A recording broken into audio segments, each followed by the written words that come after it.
Today, we're going to be talking about the segregation of the sexes. Is it beneficial? Is it detrimental?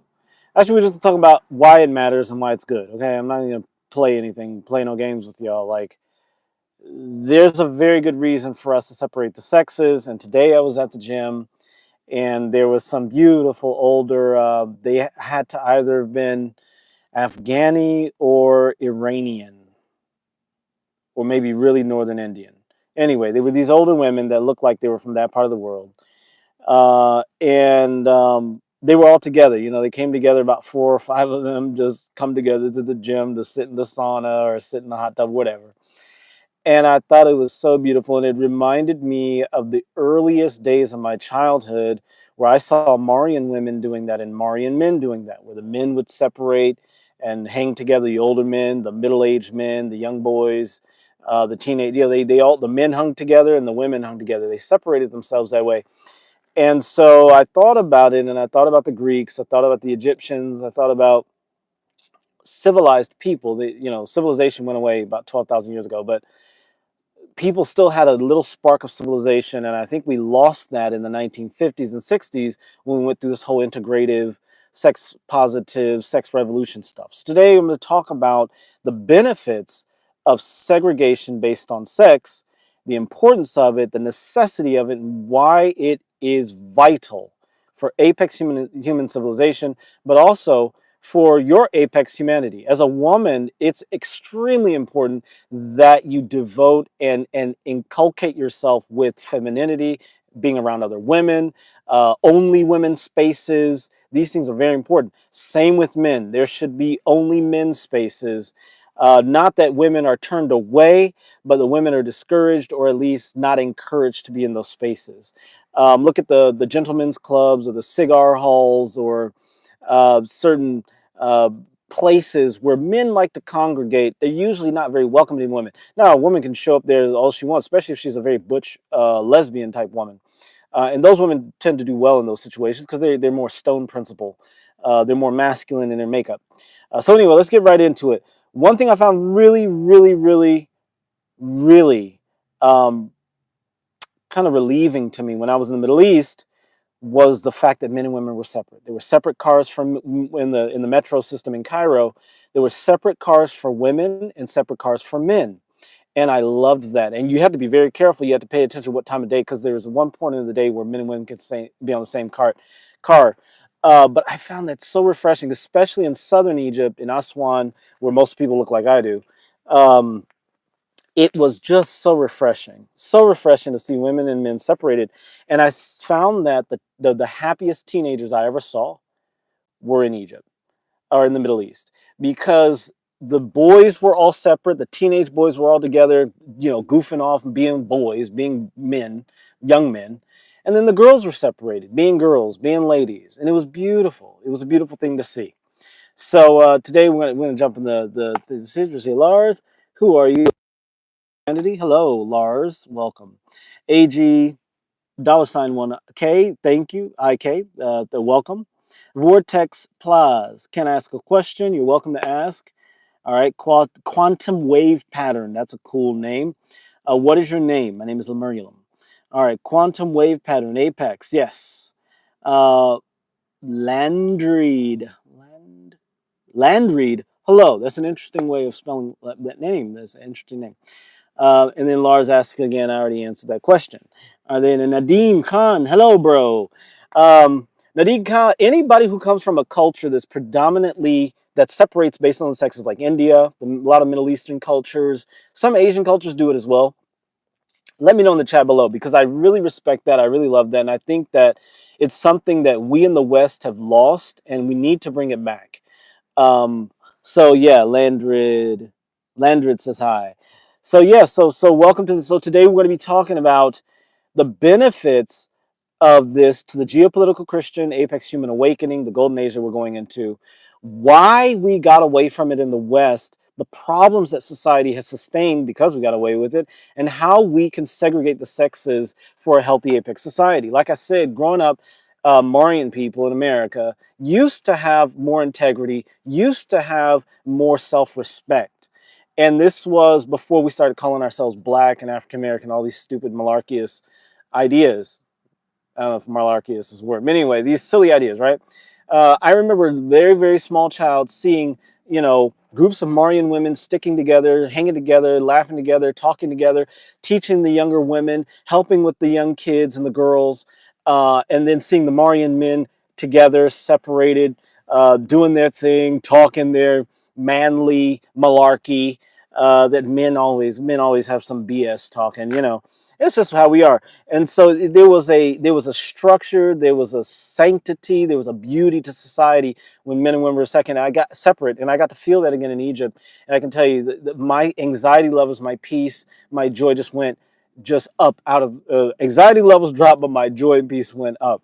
All right, so I've already answered that, Lars. Yes, I am. Yeah, I answered Lars' questions. Do you like fish?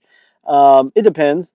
All right, Nadim's Khan says India. Yes. Awesome, awesome. Oop, oop, oop. Sorry. Sorry about the Nadim. Yes, India. So I believe India separates in some areas based on sex. Scott said God is great. Jesus is great. And then Nadim Khan says, I know English language, bro, only Hindi. नहीं नहीं कोई बात नहीं नहीं नहीं कोई बात नहीं धन्यवाद I've forgotten all my Hindi, bro. Bud में मिलता है. Okay, so anyway, so today we're going to be talking about things, all right? So there are benefits to segregating based on sex. One of the main things is, and this is one thing that mainstream Christians really get wrong, I think, and most religious people, they try to pretend as if gay, lesbian, and look, I'm not with the alphabet soup stuff so much anymore as I used to be, but they try to pretend like gay, intersex, lesbian, trans people don't exist. They do exist. They're real. They're part of society. They're less than 3% on average, okay? 3 to 5% on average, all of them, all the alphabet soup people. But they do exist, okay? And what has happened in society when men and women got lumped back together is that it led to a competition. So masculine, butch, lesbian women were now competing with men to be masculine, which caused them to be hyper masculine. And then gay men that were more flamboyant and feminine are now competing with females and women to be feminine. And not all gay men are feminine, not all lesbian women are butch or masculine. However, when a gay man who is a little bit flamboyant is around all men, his levels of flamboyance are going to be much lower because he's obviously genuinely gay, and that's just who he is. So he's not going to have to fem it up because he's around other dudes. So he just is what he is, and that's it. It is what it is. Same with the lesbians. But when the sexes were brought back together, people who were genuinely gay or lesbian or whatever had to now compete with their superiors. A superior to a feminine man is a woman. A superior to a masculine woman is a man. No two ways about it. The human bodies were designed, male bodies were better at expressing masculinity or the stone principle, and female bodies were better at expressing femininity or the water principle, hands down. So if you're a water principle male, you're going to always lose when it comes to women. So you have to overdo it. And that's where you have this excessively Liberace type. Well, Liberace wasn't even that flamboyant, but I mean, compared to some of the gay culture you see now. So that was one of the downsides of men and women being integrated. All right, Scott said God is good, Jesus is great. Nadeem says good. Okay, translate. Bahut mein milta hai. I don't speak that much Hindi, bro. But thank you for being here. The benefits of sexual segregation is that women can be women. I mean, straight women, typical women, the 95 to 97% of women that are straight, normal women, can be women. And they can be any type of woman that they are. They don't have to be extra beautiful or extra competitive to get the attentions of men.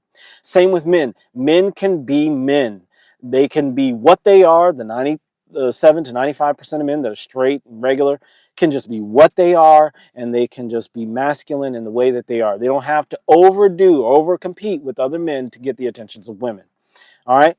There is also safety for older members of society when you segregate based on sexes. Older women all congregate together, help each other out, support each other emotionally, help with the little kids, do what older women are great at, which is being guides and wise women of society. Same with the men. Older men get to be what they are. They get to laugh about, women and complain about them and whatever. They just get to be what they are. And it's a beautiful, beautiful thing to see. You'll see it in the Middle East, you see it in Asia, like in India. And I saw it a lot. I saw it a little bit in Latin America. Like in South America, I did see a little bit, but not as strong because it's more of a Western culture down there. All right. Yeah, I'm from the U.S., Nadine. So it's safe for older people. Children also have more holistic development. Girls and boys are separated. I mean, so at a very, very young age, you can just put them all together because they're all the same. Little under the age of 3, they're all just monsters. They're just little human-shaped animals, basically. And they're the cutest little things in the world. But after age 3 or 4, I think it's very important, especially about you get to around age 5, separate them. Boys all with boys. They learn to be rough and tumble. And build their masculinity, become more resilient, strong in a masculine way. And then girls, age 5 and up, become more resilient as females, strengthen their femininity. It's a very beneficial thing. And I can say in schools where we had to wear uniforms and boys and girls were separate, beautiful thing. It's just a beautiful thing. Okay, because you're iron sharpening iron. Boys are making boys more boily and manly and all that stuff, and then girls are making girls more girly and womanly. And it's a beautiful thing to separate the sexes in that way. Another thing is it prevents confusion. We do have, look, trans people, intersex people, gay, lesbian are real. Okay, queer, all real. Okay, we're not going to try and transform these people and tell them they're not that way. They are real. God made them perfect the way that they are. We don't need to make this whole thing about, oh, man shall not lie with man. Stop it. Like, people, let the priests interpret that stuff in the Bible, because they if they're authentic and they actually know the allegorical significance of it, and they've studied Philo and Origen and Clement and all these other great fathers of the church, they actually understand the deeper significance of these things. They're not going to think that it's just tarnishing gay people, because in that case we'll just have slavery, start selling women as slaves again. No, we're not going to do that. So gay people are real. Okay, the LGBTQ, the alphabet soup, is real. It's legitimate, and they should exist, and they should be embraced within society. But they're not at 20%. They're at 3 to 5%. Okay, let's just be honest. And we'll leave that alone. Okay, so the confusion in society with the sexual revolution, with the rise of LGBTQAI as a fad, as opposed to being a real human expression, is something that we have to recognize. We have to recognize the value of LGBTQAI, but not put it on a pedestal as it has been put on a pedestal for the last 20 or so years. So separating society based on the sexes helps to prevent that confusion. It allows gay men, gay women, trans, intersex, all those people to be who they genuinely are within the segment of society that they occupy. All right, geopolitical Christianity, apex human awakening, and the Golden Age awakening is part of the alignment, refinement, and transcendence for optimal human evolution. If we go back to separating sexes, separating the genders, that sort of thing, sexes, because there's no gender for humans, we're sexed beings. We go back to doing that, it allows us to refine, enhance, and improve the masculinity and the femininity, the stone principle and the water principle in human expression. All right. So why did we stop separating based on sex? Well, it was convenience. When the industrial age took place, it was easier to lump men and women together in one space, indoctrinate them in the industrialized education, industrialized academic systems, because there's no education happening in the U.S. for the last 80 years. Education's been dead in this country since integration. Integration destroyed so many things in our society. But anyway, but it was convenient for the industrialists, especially because men could be distracted from their purpose because they had all these women around. It also increased the level of abuses that women were experiencing because of the proximity to men and the inability for men to actually cultivate their masculinity and learn how to have integrity and self-control and stoicism. All right. So that was just convenient. Industrialization. Also, men and women are much more controllable when they're in proximity to each other. Because when you shame a man in front of women, a man's ego, his testosterone, his masculinity drops down significantly. He is demoralized. He's broken down. He's emasculated. Also, when you have positions that men are superior at when it requires focus or physical labor or strength, the bodily strength, women are demoralized because now they have to destroy their femininity and now match up with the males or the masculinity. And so it really destroys both men and women, but it makes them more controllable because a masculine man is very hard to control. A very feminine woman, women are more easily manipulated generally because they don't have the physical strength to fight back and to kill like a man can for their rights. But if women are around other women, they develop the spiritual aspect, which what women dominated. They have a stronger spiritual sense. So a woman can destroy an entire society just with her mind. Men can do it with their bodies, like a man can cultivate that feminine aspect of spirituality, and lead armies and nations and stuff like that. But a woman can use her mind to control things. That's why it was so important for the Puritans and the early Christians to kill off the witches, because these women are extremely spiritually powerful women. And so when you lump men and women together, the masculine strength to be strong, to be stoic, and to be powerful is dropped down, and the woman's spiritual power of mind control and all these sorts of things, psychic abilities and all that, being able to see the future, being able to control another person's mind. Women actually had that ability a long time ago. They don't have it anymore. They just use their bodies now, use sex to control men instead of use their minds. Apex women do still. They still use their minds and they can still manipulate society and reality much more better than men can. But when a woman is around men, her ability to do that drops down as well. And what happens? You have a society of gummy worms that don't have the ability to be apex powerful human beings, gods in this earth, children of the Most High. And so the sexual revolution also led to the separation, ending the separation of sex. All right, oops, sorry, bro, I understand your language. Okay, bro, bye. Enjoy. Roman, hi, welcome back, and welcome back. We're talking about sexual segregation. Segregation of the sexes, why it's important, and what happened. Right now, we're talking about why Western society stopped separating people based on sex. Um, when the sexual revolution came about, there was a tiny bit of value to it in the sense that it brought back sex positivity, but it immediately, almost within a year or two, went to shit. It was the worst thing that almost happened to humanity. The sexual revolution led to confusion of the sexes, sexual abuse of children, because in France they dropped down the age of consent. Like, they tried to get it down to 10 years old, which is psychotic, evil, abominable beyond words. And the oh goodness, the Jean-Paul Sartre and Simone de Beauvoir, the existentialist philosophers fought for pedophilia. So that's why, throw existentialist philosophy. Some of the existentialist stuff has value, but it's disgusting.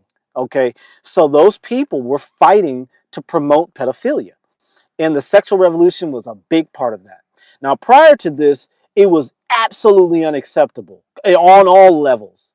Even in the Catholic Church, where some of the stuff was happening, like there was a control of it, right? But it went crazy after the sexual revolution, which was very destructive to society.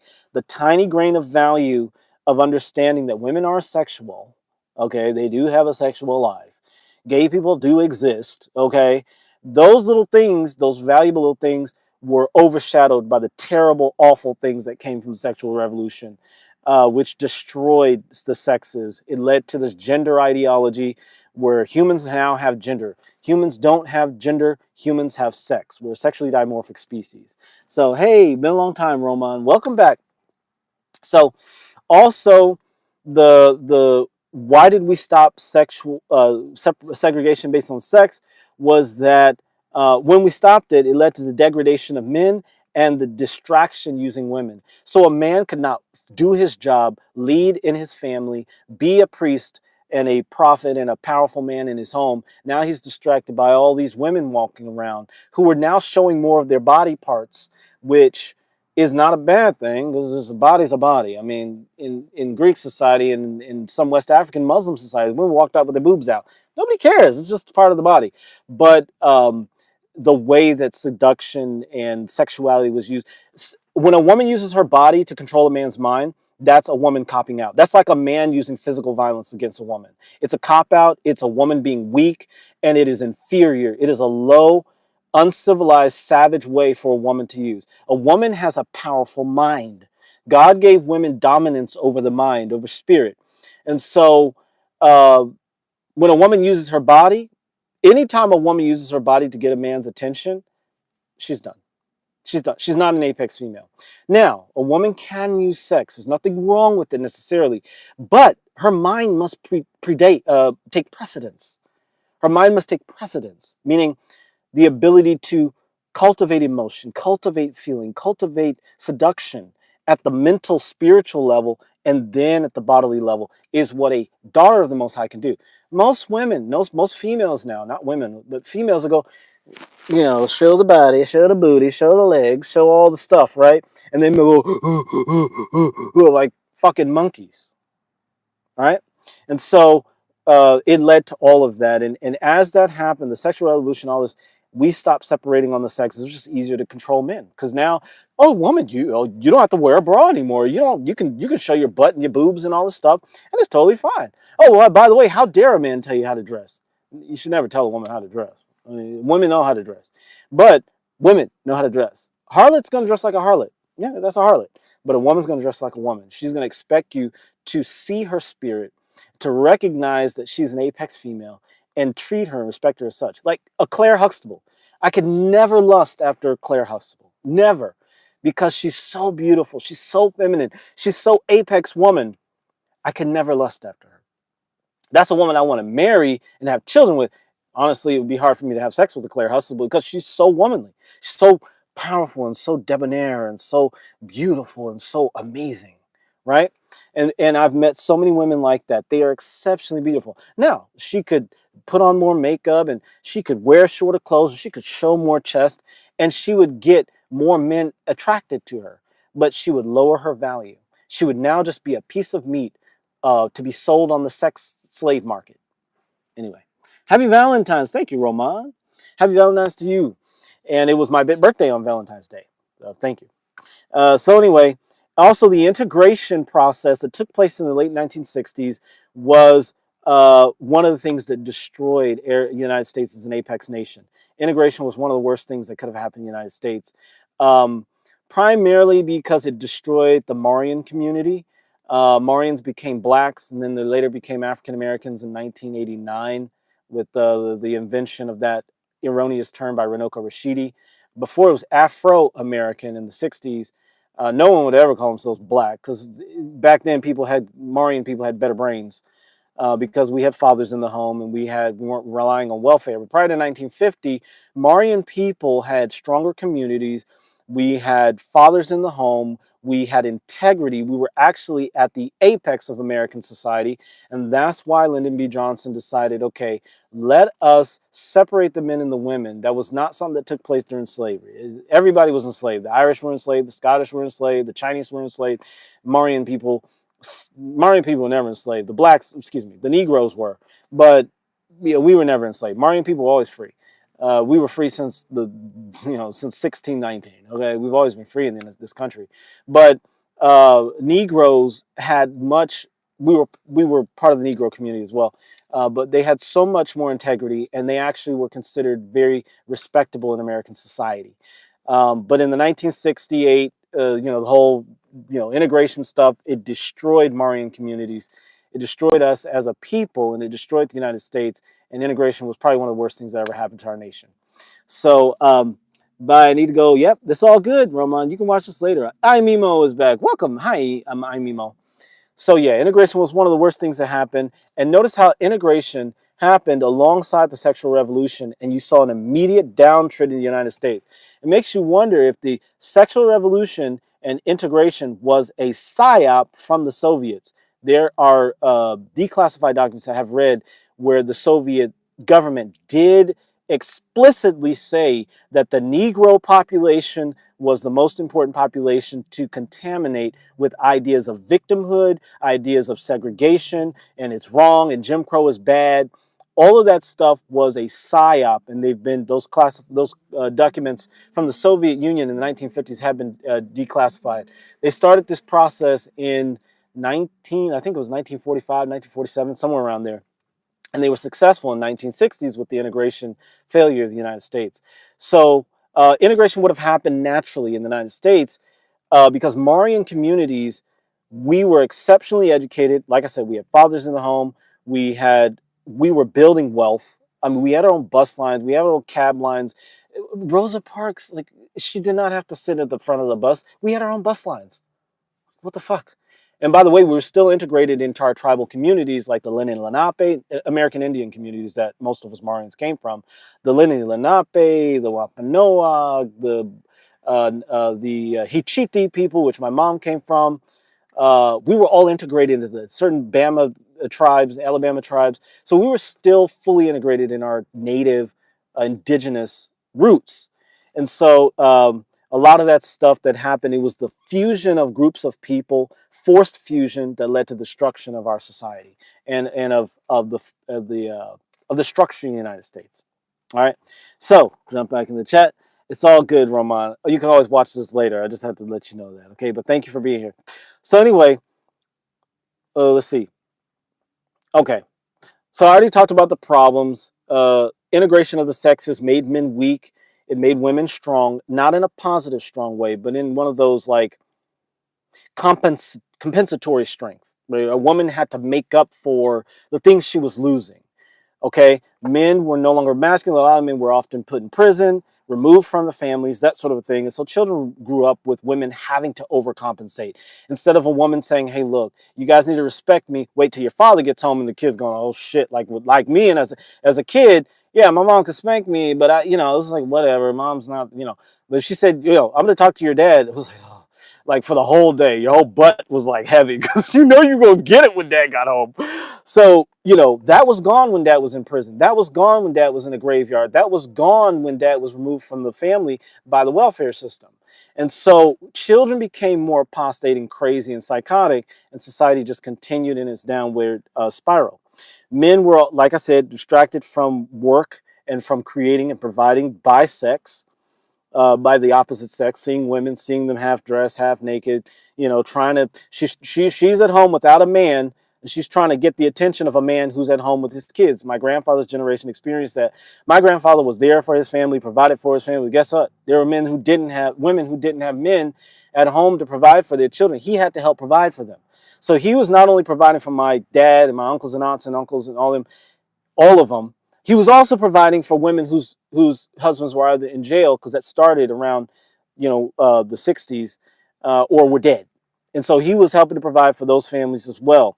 And he was probably getting compensated for it, let's be honest, by the women. All right. So, but that's what women had to do, right? When the sexes got brought back together. Also, you'll notice that the testosterone in men has dropped significantly in the West.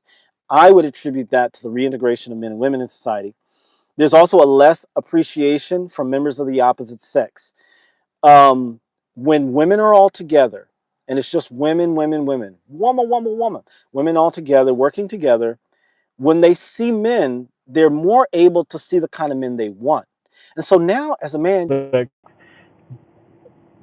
Due to exposure. Women that just constantly were around men, especially men in a working place like a boss man or somebody like that, it led to them having a lower appreciation for the men that they had in their personal life or in their home or in their community or whatever. And so this just, exacerbated a lot of the problems. All right. Also, you'll notice that it was a significant increase in divorce. The divorce rates in the prior to 1960, if I'm not mistaken, if I remember this right, was around 20. I think in the Marian community, what they call Negro community, it was less than 20%, and then it spiked up to about 27% in the 60s during the integration period. But then in the 90s and 2000s, it was close to 70 something percent. It was insane. Fatherlessness. and divorce and all that kind of stuff. I'm lumping them together. So do your own research on that. So pardon me if that's not perfectly clean data. All right. Self-deletion rates went up for men significantly, and mental illness among women went up significantly. And some people say, oh, that's due to better detection. At rates of happiness among women 60, 70, 100 years ago, significantly higher.